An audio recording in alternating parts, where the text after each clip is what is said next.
How to add ChatGPT to your home screen. Hey everyone, welcome back to the channel. If you are new here, don't forget to hit the subscribe button and turn on the notification bell to not miss any updates. So, you can easily download the ChatGPT app from your App Store or Play Store and then add it to your home screen. So, adding ChatGPT to your home screen saves times and gives you one tap access just like the app.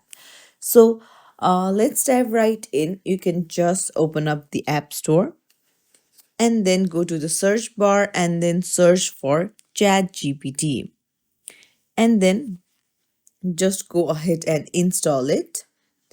And then once you have installed it, it will appear on your home screen.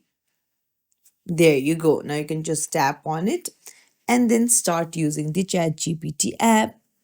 So it's really simple. You don't have to use the ChatGPT just from your browser as it provides the same features on your app as well. And if you found this tutorial helpful, don't forget to like and subscribe to our channel for more tips and tricks. Thank you for watching.